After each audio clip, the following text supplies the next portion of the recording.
Okay, so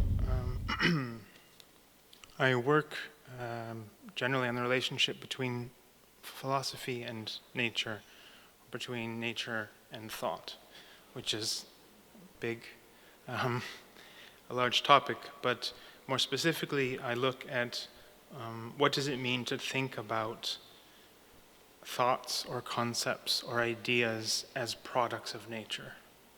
So what does it mean to treat a concept like you also treat an animal or a tree or something like this? So what does it mean to think about nature in a way where thinking is part of it, where humans are not separated from it in any drastic way? And of course, this idea is something that was explored quite extensively with the Romantics, especially the German Romantics, people like Novalis and Ritter and Oken and Goethe, and even more so with some of the Naturphilosophen, people like Schelling in particular. And so this theme, one of the themes I wanted to talk about and to get into geophilosophy and what this means, what geophilosophy means, is this idea of bifurcation. This idea that whenever one attempts to think something, there's always a division. It's split in two. As Schelling himself said, alles ist Entzweiung. Everything is bifurcation. Everything is division. So, namely, that when you try to think thinking, or you try to think nature, you don't know if you're thinking nature according to thought, if you're thinking nature according to thinking, are you thinking nature according to nature? Right? Every time you try to grasp the difference, it splits itself again. And this is evident even in the very word Naturphilosophy. Nobody in English, at least, can agree how to translate it. Because philosophy of nature assumes nature is over there. They are philosophizing about the outside. Or natural philosophy is also not correct. It's always thinking about the relationship between thinking and nature, in which you can't find an easy division between the two. And so the same is for geophilosophy. Geophilosophy doesn't mean it's thinking about geology or thinking about the earth only, but it means that you see thinking as part of geology, and you treat thinking as a geological force, right? And so, this seemed a bit fantastical to some, the idea that thinking could be somehow a geological force.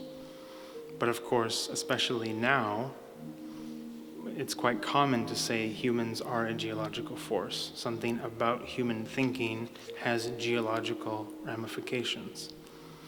The whole concept of the Anthropocene, that humans are capable of things which change geology, which change the earth fundamentally, implies there is some deeper relationship between thinking and geology, between nature and thought. So one of the ways of illustrating this is this anecdote by Stendhal, which is the first quote of the quotes, when he tells this sort of story about how he sees love happening. So he says when you fall in love with somebody, you see them as like a kind of object, and then they slowly get covered in the crystals of all your ideas about them. Right? So Stendhal tells this story where he says, at the salt mines of Hallein near Salzburg, the miners throw a leafless, wintry bough into one of the abandoned workings. 2 or 3 months later, the effect of the waters saturated with salt, which soak the bough and let it dry as they recede. The miners find this twig a shining deposit of crystals. And so they then give these away to tourists and things like this. Right. So Stendhal, is playing with this idea that, of course, our thoughts are crystal-like, right? Our thoughts entomb and cover and take over what should be or was once a living thing. Now, Stendhal just sees this as a metaphor, as something poetic, and he sees himself as a realist, not a romantic. But the Romantics, or someone like Schelling, would push this even further and say there's something geological about metaphors. Metaphors aren't just in our head. They point to something actual in nature, right? And this can be seen in how we treat and how we think about the geological and how the geological has affected how we think. So the very idea of stone or the inorganic as this kind of timeless entity, this timeless, slow thing, and the idea of the crystal as this more perfect, more reflective, more beautiful aspect of this is something that repeats itself again and again in the Romantics, but also something that is carried on later by other artists and other thinkers. So what I want to talk about then is looking at this notion of bifurcation, this splitting, and how it applies to the work of Robert Smithson, who worked with stone and earth, and the stories of J.G. Ballard, who wrote very much about the relationship between crystals and time.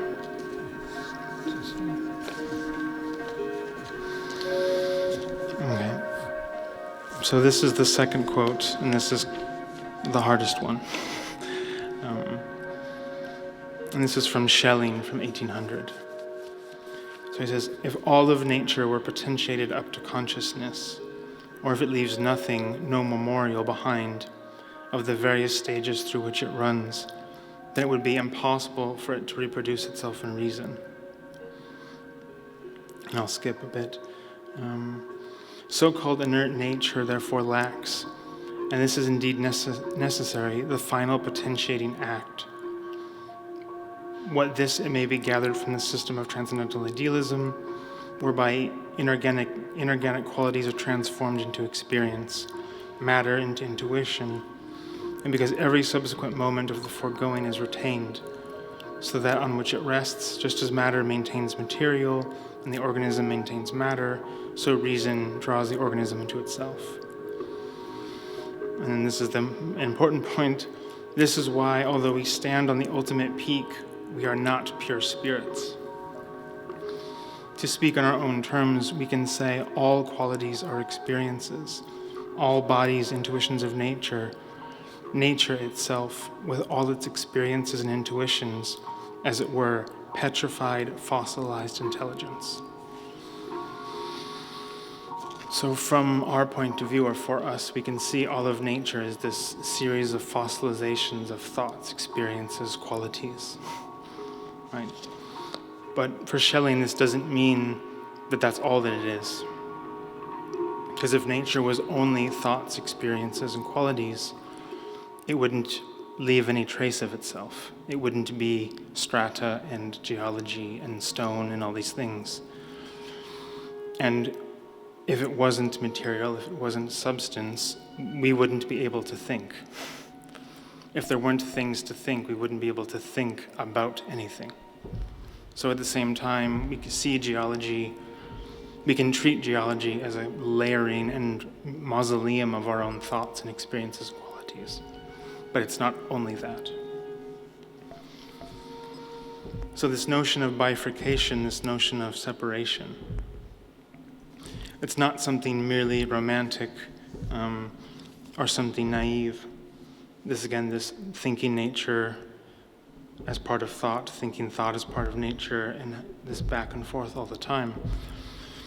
But this was something that became indissociable from geology in the late 1800s, once the concept of deep time starts to be used.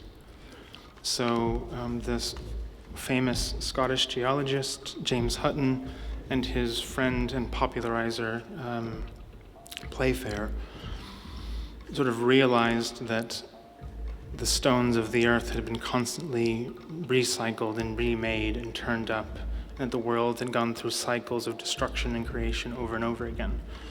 And of course, this not only meant that the biblical picture of the earth was flawed, but it also meant that because if the earth was constantly remaking itself, there was no easy way to know how old the earth was. Or there was no way to know whether the earth, when this cycle of destruction and creation began, if everything is being constantly remade and constantly destroyed and recreated. And so this notion of deep time, the fact that not only is the earth much older than we thought, but the fact that we can't even rely upon a certain beginning or end, no matter how big. That this question of destruction and these cycles of creation suddenly make us feel quite lost. And this notion was something that affected Novalis. And so this is the next quote, and is about this question of how to think nature then. So Novalis says, "Now to some it appears not at all worthwhile to follow out the endless divisions of nature, and moreover a dangerous undertaking without fruit and issue. As we can never reach, say they, the absolutely smallest grain of material body, never find the simplest compartments, since all magnitude loses itself, forwards and backwards, in infinitude. So is it likewise with the species of bodies and powers. Here too one comes on new species, new combinations, new appearances, even to infinitude. These seem only to stop when our diligence tires, and so it is spending precious time with idle contemplations, tedious enumerations, and this becomes at last a true delirium, a real vertigo over the horrid deep." So this same sentiment that Hutton and Playfair had, that we're now standing over this abyss that makes us feel kind of dizzy and excited, but terrified at the same time, is something that Novalis repeats almost 100 years later. Okay. And of course, for Novalis, this wasn't simply just speculation on his part. He wasn't, sometimes he's treated like this naive romantic who is just, speculating from his armchair, which was not true, of course. Neither for Goethe, obviously. Novalis himself, for several years, studied with the so-called father of German geology, A.J. Werner, and also worked in mines for several years until he passed away. And so for Novalis, there was no difference between thinking the earth as this infinite machine of time and at the same time working in the industry of mining and seeing what the earth itself produced. Right, that these things went together. It wasn't a separation of thought and nature, of theory and of practice of mining, that mining showed how endlessly creative the earth was. Right. So this dimension of deep time, it was, of course, not this speculative thought, but something that you saw in the material themselves, right? Every stone, every sample, every jewel itself showed how much time was required to produce it, and seemed to last an even longer stretch of time. And so once it was accepted that there was this deep time, this huge bound of history, the question then became, what was the engine of these huge cycles? It was this debate between whether water was the force, right, or whether fire was the force. And Goethe famously thought that water was the engine of geological creation, which is why he attacks some of the people who believe in fire, and says in Faust that they must worship the devil because they like fire so much. He's sort of being cute, but it was a very politically charged fight at the time. And of course, where this goes, not only whether it's fire or water that's the engine of creation, but also the question is, are humans included in this destructive cycle, or are we something that has only come after, right? Are we exempt from these cycles of creation and destruction? And you had some people like Cuvier, the sort of first paleontologist, saying, we could go extinct just as all these other species have, with others believing that the changes were slower and not as destructive. And so the real danger became in the 1700s and into the early 1800s, there was a real question of whether human history was separate from natural history. Natural history was no longer this collecting of objects and classifying animals and species and genera. Suddenly nature had its own history, it had its own notion of creation. And we weren't sure whether we could fall victim to it or not.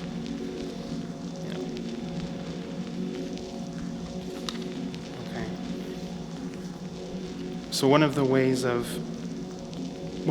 trying to address this, and one of the ways of trying to play with this notion of time, was of course made famous by Robert Smithson, who I imagine people know, who in the 1960s and 70s worked in land art and created these massive earthworks, right? Most famously the spiral jetty, this 470-some meter long spiral of basalt rock in this old salt lake bed in the southwest United States, that of course he saw as a kind of cosmic clock, right? This massive stone object you could see from space, in the hopes that it was really, having abandoned painting, having abandoned some more classical things, he wanted to create art that really pushed the limits of how we understand time. And interestingly, Smithson's jetty itself, the water drained and returned, and after some time it was then covered in crystal like Stendhal's branch, having been resubmerged in this flood. And now the question becomes that, Smithson created this thing to sort of mark the slow passage of time, with humans having started to play on it and run all over it and damage it. The question is, should it be repaired? Or is the whole point of a work like this magnificent stone creation that it falls apart, right? So what is the natural way to let it decay? And again, this human and nature division is a problem. But what was important for Smithson is that every aspect of human thought, even language, could be connected to the thingliness of the earth. Stones and rocks and the inorganic had as much a role to play in our thinking than artistic practice did. And so this is the next quote. He wrote this very interesting essay called The Sedimentation of the Mind. And he says, "The names of minerals and the minerals themselves do not differ from each other, because at the bottom of both, the material and the print is the beginning of an abysmal number of fissures. Words and rocks contain a syntax of splits and ruptures. The strata of the earth is a jumbled museum. Embedded in the sediment is a text that contains limits and boundaries which evade the rational order, and social structures which confine art. In order to read the rocks, we must become conscious of geologic time and of the layers of prehistoric material that is entombed in the earth's crust." Right. And Smithson's work has been described as a kind of modern hieroglyphics, right? He wanted to sort of recreate stone and the inorganic as a kind of text to be read for far future generations. This sentiment of Smithson's is seen in some ways to be special to the land art movement, but it actually has a lot in common with some of the thought of Schelling and Goethe and Novalis. So 200 years before, Schelling wrote, this is the next quote, "Nature is like some very ancient author whose message is written in hieroglyphics on colossal pages, as the artist says in Goethe's poem. Even those who investigate nature only empirically need to know her language in order to understand utterances which have become unintelligible to us. The same is true of philology, in the higher sense of the term. The earth is a book made up of miscellaneous fragments dating from very different ages. Each mineral is a real philological problem. In geology, we still await the genius who will analyze the earth and show its composition, as Wolf analyzed Homer. Right, so the strata of the earth is this, mixed up manuscript that somebody has yet to learn how to read. Right? So it's a very similar notion to Smithson. And where this aspect of the inorganic and of this deep time is not something only that relates to geology or to the sort of romantic history or romantic understanding of nature, but has a very modern and a very futuristic problem, is the very problem of what will remain and what we can construct for the future. What aspects, the simple fact that despite all our technology, stone is still the longest lasting medium we have. If you want to leave a message for somebody in 2,000 years, stone is the best way to do it still. So there's something about this that Smithson saw, and it's also something that J.G. Ballard, who inspired Smithson, also saw, since all of Ballard's stories are about the ruins of modernity. If civilization collapses, what will be left? It will be these giant constructs of concrete and expressways and all this massive infrastructure rather than any proper monument. It won't be pyramids and beautiful statues. It will be, interchanges on the expressway. It will be massive amounts of concrete. That's what will be our sort of message to the future. And there is, this notion of deep time. It's not just something romantic in terms of what will our legacy be, but there's also practical problems that involve deep time as a deep future. Most notably, the idea of what you do with nuclear waste. It's a huge design problem. It's an artistic problem also. That when you have a site filled with nuclear waste, how do you leave a warning that someone will understand in 250,000 years or in several million years? Don't dig here. What language do you put it in? The US government spent lots of money and hired lots of strange people in the 60s and 70s to figure out this problem.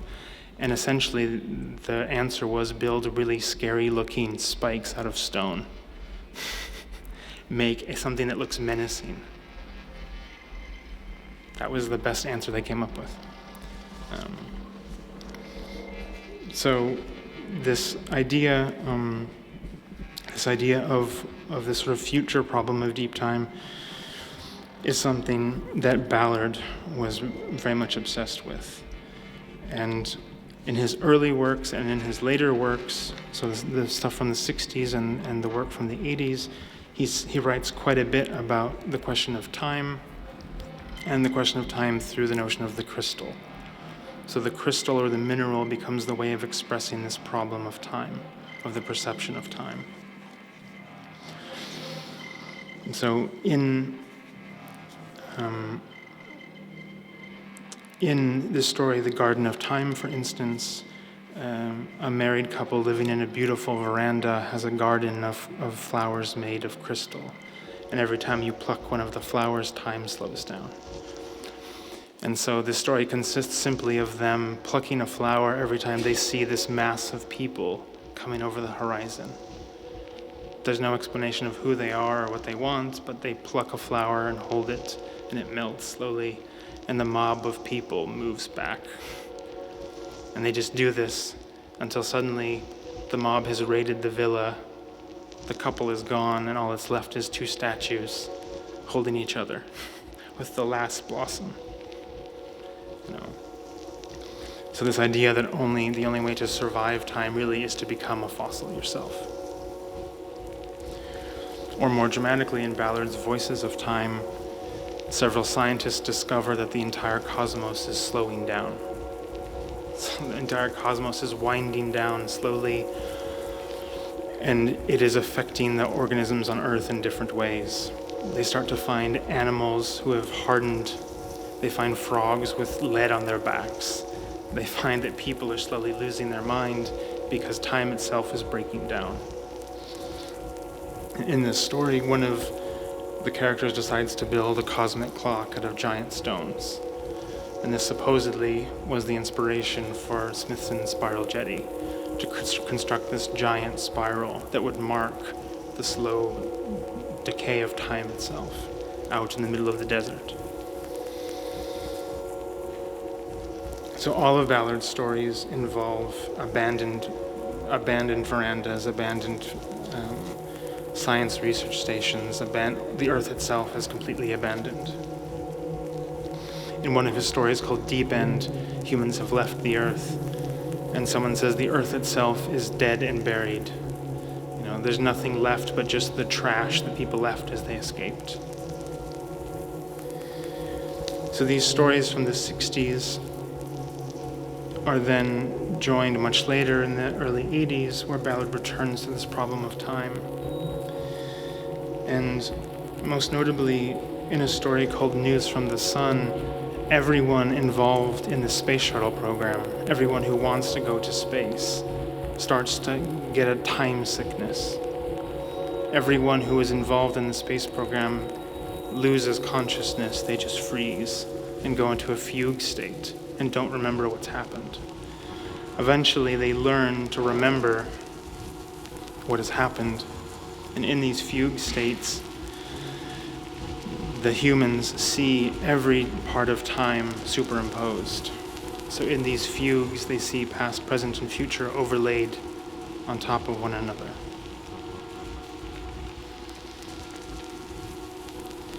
Right. And so one of the characters figures that this might be a beneficial thing in the end for human beings.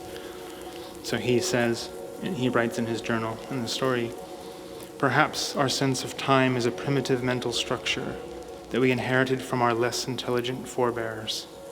For prehistoric man, the invention of time, a brilliant conceptual leap, was a way of classifying and storing the huge flood of events which his dawning mind had opened up for him. Like a dog burying a large bone, the invention of time allowed him to postpone the recognition of an event system too large for him to grasp at one bite." So time becomes a coping mechanism for early humans to delay experiences. And with these fugues, right, this has been undone in Ballard's story. So whereas in the Voices of Time, the whole universe was winding down, and this could be seen and perceived by the humans being affected, in his later story, The News from the Sun, humans cannot adapt to it. When they go into these fugue states, they just freeze and almost die. They wander into the desert and their biology completely collapses. So in his later works, the perception of time, it destroys biology, it doesn't alter it. So the break between time and the living becomes harder and harder in Ballard's work. And this is, again, he returns to the notion of the crystal, to the image of the crystal. And this idea of the crystal as marking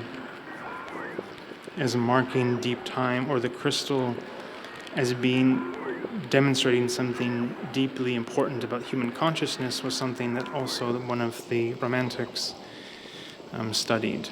C.S. Weiss, who's not so well known, was one of the first Romantic thinkers to write about crystallography. And he was inspired by Schelling and inspired by the Naturphilosophen. And so he didn't see crystals as bits of matter put together in a particular shape. Right? For Weiss, he said that crystals demonstrated the fact that all of nature was just forces trying to pull away from one another. So the face of a crystal is the difference between two forces, right? The lines and lattices of a crystal were the directions of the forces, and the faces of the crystal were the stretch or difference between them, right? So what this meant was that crystals were snapshots of the polarities at work in nature. And this had huge mathematical consequences also, because the Romantics would start to say things like crystals are algebra, period, right? They weren't being naive. They weren't saying, nature is realizing math from our head. It's like the math in our head is the process of the crystal and vice versa, right? The notion of axes and powers of algebra and algebraic topology is shown in the crystal, right? But that doesn't mean it's just a representation of it. There's something real about algebra. Just that there's something algebraic about crystals. So again, this refusal of a complete distinction.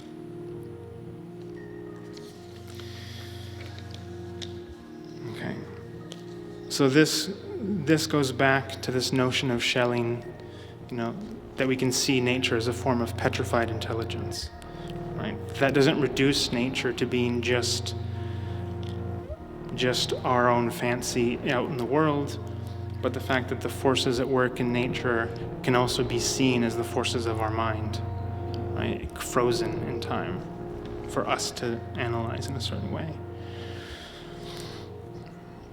And this very idea of the problem of time and the problem of this constant bifurcation and the problem of nature being mind external and also internal at the same time is something that Ballard again tries to illustrate in his novel The Crystal World. So in The Crystal World, this part of the jungle in this sort of section of jungle becomes infected with a time virus, so that all of the organic matter, or all of the matter eventually starts to turn into crystals, starts to get solidified and frozen. And so the main character, Dr. Sanders, who goes to find his friends, describes one of the scenes he sees. He says, "The long arc of trees hanging over the water seemed to drip and glitter with myriads of prisms, the trunks and branches sheathed by bars of yellow and carmine light that bled across the surface of the water, as if the whole scene were being reproduced by some overactive technicolor process." Right? And in this way, the crystal world tries to link together this notion from the voices of time that the cosmos is winding down, and this notion from News from the Sun that we are learning to perceive time as it truly is, and that these things are kind of being run together in the crystal world. And similarly to News from the Sun, he thinks it was achievement of our minds to be able to divide space and time. So he says, it's our unique achievement as lords of this creation to have brought about the separation of time and space. We alone have given to each a separate value, a distinct measure of their own, which now define and bind us like the length and breadth of a coffin. So I said, this division of space and time no longer means anything, as the time in the whole universe is winding down to nothing. And throughout the whole novel, the supposition that, or the reason why the whole world is becoming crystallized, why everything is freezing, they vaguely mention a physicist who never shows up. He has a theory, but you don't ever see him. And eventually Saunders, the main character, speculates that astronomers had recently seen a galaxy in the sky that matched another galaxy. So there was a clone, like a double galaxy out in the heavens. And Sanders develops this theory very strangely from this, saying that the reason why the universe is winding down, why time is leaving and all of matter is becoming crystallized, is because the discovery of antimatter means there must be anti-time. So this idea is that the universe is winding down, the time is leaving the universe because anti-time is now pushing against it. So the universe is not so much dying or decaying, but it's being forced to change by anti-time. So this notion in the novel is that because time is now is slowly beginning to run backwards, the matter in the universe, in a desperate plea and a desperate attempt to save itself, is copying itself as much as it can in order to try to survive the invasion of anti-time. So this wild hypothesis means that the most simplest forms of matter in the universe will simply reduplicate themselves in order to hope that by the time anti-time and time collide, if anything survives, these simple, immortal, indestructible crystals of inorganic matter will be the only thing that might let the universe start over again. So even in this kind of wild speculation of Sanders, you again have this problem of bifurcation and this problem of deep time kind of exaggerated to the extreme. But what it points to is the fact that consciousness, or the evolution of biology, if we are subject to time, if we are subjected to this deep time, we don't know which aspects of biology will be the ones that will allow us some potential to survive, or even to potentially see whether time itself could change. The fact that time in all of Ballard's stories, or that even for someone like Smithson, means that it's an invention we made to sort of compensate for the fact that we are subjected to the laws of nature, and yet that's insufficient. It doesn't tell us what time should be for us if we want to understand time not only as an invention to make life easier for us, but to understand it as this much more complex, massive physical process, right, which might reverse itself and might start over again. And so this idea of the crystal world, this idea that everything becomes crystallized, right, in this sense becomes the kind of extreme reversal of Stendhal's branch. This idea that with Stendhal's branch, that our thoughts are what make the world, is what freezes the world and gives it something that we can think about. Whereas in Ballard's crystal world, if the entire world crystallizes, right, there is no such thing as thought anymore. Right? That the crystallization of the world is something which denies thought. It's not the operation of thought. And so the problem becomes of how to capture the sort of depth of time without diluting ourselves too much. And then I'll just end there was this anecdote that Smithson told, because he himself always felt divided about the role of art and its sort of uselessness in the long stretch of time. And so Smithson thought we needed to understand how to portray time and its destructiveness without convincing ourselves that we're safe from it.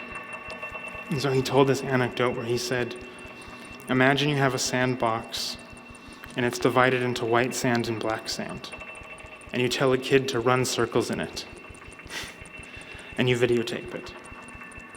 And he says, at the end you will have lots of gray sand, right? This is entropy, right? You have order and you go to disorder. Now he says, of course, you can't tell the kid to run the other way and separate the sand back into black and white. You'll just get more gray sand kicked around. He says, but the danger and use of art is that when you videotape it, you can of course play the tape backwards and see the kid run backwards and divide the sand back into white sand and black sand. But he says, we don't know how to yet properly represent to ourselves the fact that that film will degrade. And no matter what we put that film on, no matter how we record it, it itself is subject to the process of entropy and to the process of time that it can pretend to reverse. So, this again is this notion of bifurcation that is, this constant division, this constant thinking of thought and nature and thought is not just this endless speculative game, but an attempt to represent to ourselves what it really means to be a part of nature. So, and yeah. With that, I'll finish. Thanks.